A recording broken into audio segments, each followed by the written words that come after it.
Welcome back to episode 6 of Off the Record with Hemant.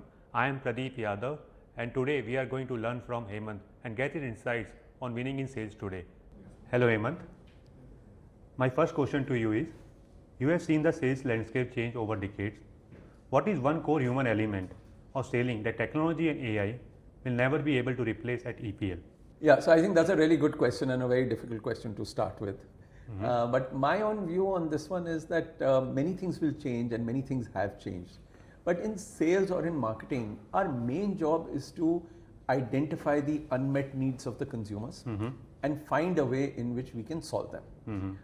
And whether it is in B2B and we are talking to a large company, or whether it is in B2C when we are talking to a consumer, basically in our minds we must be thinking about what is the problem in their lives which we can eliminate with our products.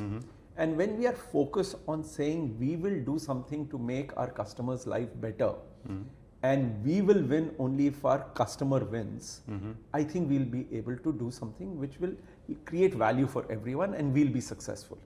So I truly believe that whether you're in sales or marketing, our job is to really solve problems for our consumers and customers. And that inherent thing about sales will not change irrespective of whether there is AI or there is no AI. And over a long period of time, if you really think about it and go back, many years back when things first were, invented, they were invented with the intention of solving a problem for the consumer. And even today, that's the job we have. And that remains unchanged. Let's move it to next question. When you walk the manufacturing floors or visit regional offices, what specific behaviors tell you that EPL team truly understands the customer first mindset? Yeah, when you go into a manufacturing unit or a sales office anywhere, I think what's important is to really focus on what people talk informally, rather than what they present in a meeting or in a conference room and so on and so forth. So it's more important to judge what is happening in a place based on what you discuss over coffee or over lunch and dinner. And my own view is everyone, anywhere, would want to do the right thing for the customer. Why would anyone not want to do the right thing for the customer? People want to do good things for the business, for customers, etc. I think the question really is, when you have a trade-off, what choice do you make? Okay. And to me, it's very simple to start with. If on your phone you get a call from a customer and from your boss, which call will you pick up and which call will you disconnect? And I feel, for a lot of people, the boss is very important. Normally, if the boss says stand up, we jump. But in this case, I think if you think of the customer first, you will first answer your customer's call and then answer your boss's call. Similarly, when you're in the factory, if you have to do many changeovers, it leads to lower productivity. You're measured on multiple factors on, your capacity utilization, scrap, etc.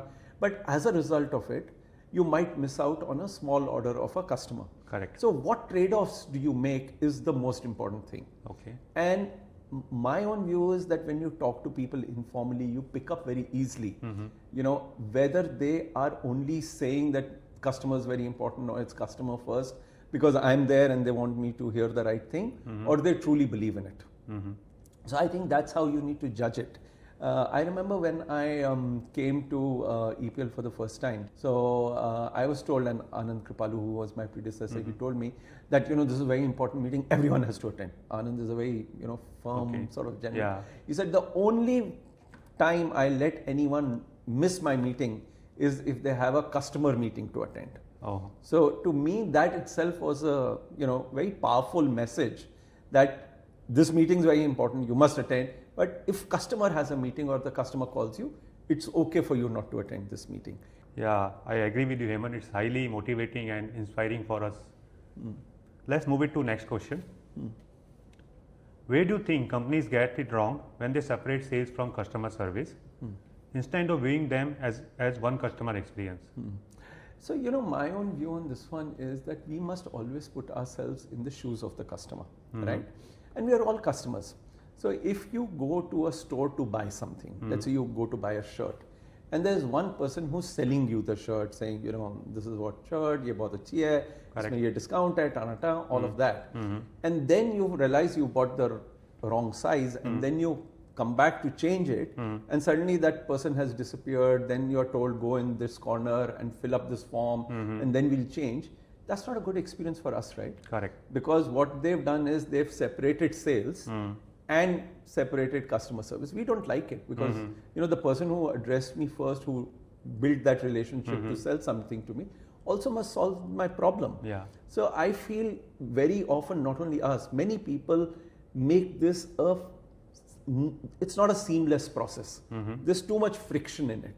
And as a consumer, or when I'm buying a service, I don't want that separation. And I think in many cases it's actually common sense. I want to be treated in a certain way as a customer. Correct. And we must assume that our customers want to be treated the same way. And therefore our job is to deliver a seamless experience to them. So Hemant, as we all know, the beauty and cosmetics industry is evolving rapidly, driven by changing consumer preferences and premiumization. What trends do you believe will shape the future of packaging in this space, and how EPL preparing to support customer on that journey? Yeah, I think that's a very important question, and this is happening not just in India but almost in every country in the world. I think there are 2-3 very important trends which are happening in the beauty and cosmetic industry. One is that there is premiumization happening everywhere. Correct. Whether it is India or the US or China, people are in beauty and cosmetics moving to more and more premium products. So I think premiumization is a given. I think the second thing which is happening is that the cycle of innovation. Earlier, something new used to come in the market maybe in 12 months, 18 months. Now there is something new coming into the market every month. So the cycle of innovation has become much faster than it ever used to be in the past. And I think the third thing which is happening is a lot more customization. And that is because earlier, you had a few very large companies which used to sell, very successful brands which would sell across the country. And now you find whether it's regional, it's direct to consumer, there is more and more customization happening. So I think these are the 3 big trends which are defining beauty and cosmetics market today, and will continue to define in the future as well. And I think as a company, our task is now to make sure we can help our customers during this period of change. And I think becoming more innovative and bringing more and more relevant innovation to the market in a much faster and more frequent manner will determine our success. So we have now created innovation hubs in different parts of the world. So we have an innovation hub on laminates in Vasind, printing in Vapi, and on applicators and functional innovation in Guangzhou in China. We are also tying up with design houses who will help us proactively create new innovative designs, whether it's in printing or indeed in applicators.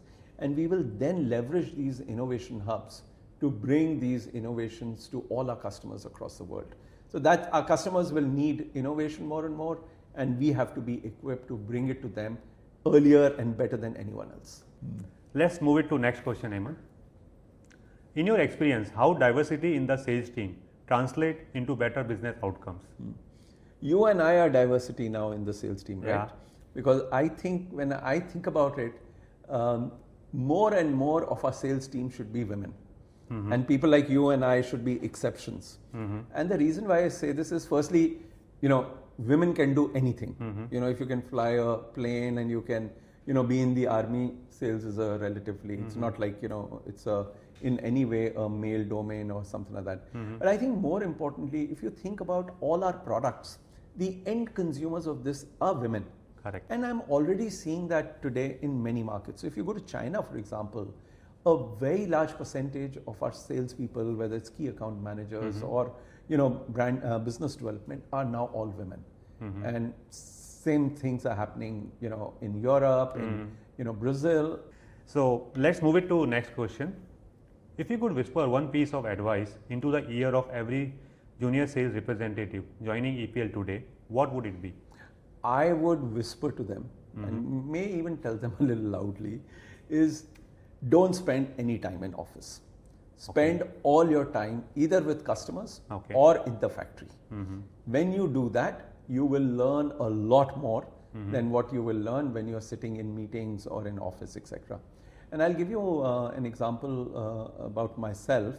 I joined HUL many years back, 30 years back, and I came out of an MBA school, and I was like relatively from a middle class family and all. And on the first day, they sent me off to a place called Moradabad in UP, a small town in the middle of the summer.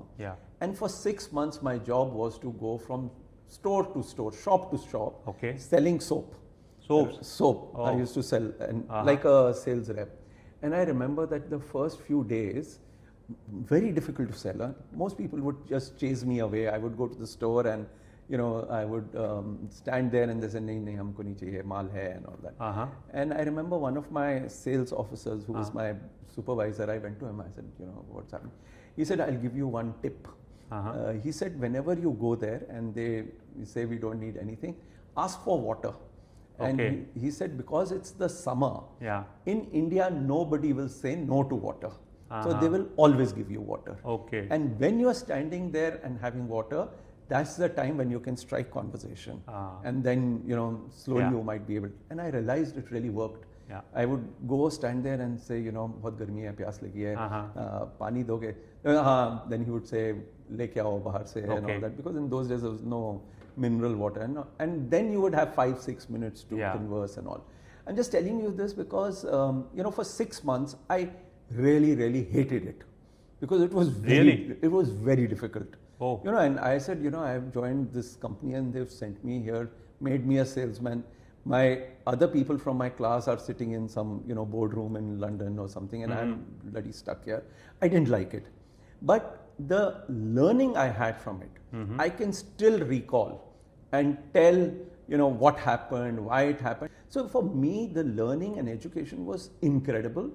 So, I agree with you, and I always tell my team that be at customer place, because when you go to customer, you will learn a lot of things and understand the customer requirement, and ultimately it helps you to build a relationship with your customer. So I totally agree with you, Hemant. Let's move it to next question. Looking back at this chapter, 10 years from now, what EPL's legacy wants to be under your leadership? Yeah, I think that's a question I think about often. And I think there are two areas in which I would really be happy if we can move in those two directions. I think one is to expand our portfolio. We've been very good in tubes. We are a dominant global player in tubes. But tubes is 4% of the total packaging industry. Correct. I think doing more than tubes will be useful for us. Also, for a lot of our customers, BNC customers, they don't want us to only be giving them tubes. They want us to do more than just one format. So therefore, one area in which I'm very keen we make progress is to expand our portfolio beyond tubes. The second is, and I think that's the need of the hour, I want us to become an innovation partner for our customers rather than just be a supplier of tubes. And we have to play a role in helping our customers succeed, and we will do that only when our position is such that we can help co-create with them and bring new things to the market. As you said, expand the portfolio. What could be the products we are looking in future then? So I'm looking at saying, let's look at beauty and cosmetics. And if you look at a beauty and cosmetic player, they need tubes, but they need other things as well. Especially in the space of rigids, plastics, and so on. I think we should remain in the plastic space. We don't have the expertise to go into a completely new area, glass, etc. But within plastics, if there are areas like, jars, containers, dispensers, caps, applicators, I think a lot of those areas we should be focusing on. Let's move it to last question, Hemant.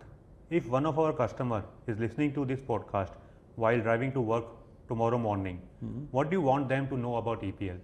I think one is that we are invested in their success.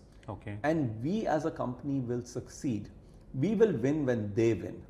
So therefore, our commitment to them is that we'll do what it takes for us to make them successful. The second thing I would say is that we have enormous expertise in our space, which is packaging, which is on dispensers, on caps, applicators, tubes, different laminates, and so on and so forth. And we would like to bring a lot of these things to them. So that's really the second thing. And the third, which I would say, is that we are keeper of promises. So if we make a promise, we don't break. Okay. And I believe very strongly in that, because sometimes, someone can say, I want something in 2 weeks. Okay. But maybe we can't deliver in 2 weeks. And I don't want us to go and make commitments which are unrealistic or things which we can't achieve. Yeah. But once we give our word, we must achieve. Must honor. Must honor. Yeah. So our image in the market should not be that they are the fastest supplier or the most agile, but it should be one that if we give our word, we keep it. So we are keeper of promises. Yeah. Thank you, Hemant, for this insightful answer. Thank you for your time, and I am very much happy for this candid conversation. Yeah.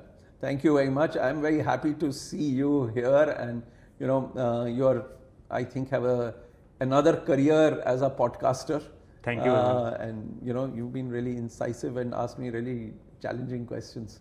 But I really enjoyed our conversation. Thank you, I hope you did. Same here. Yeah. Thank you so much. Thank you.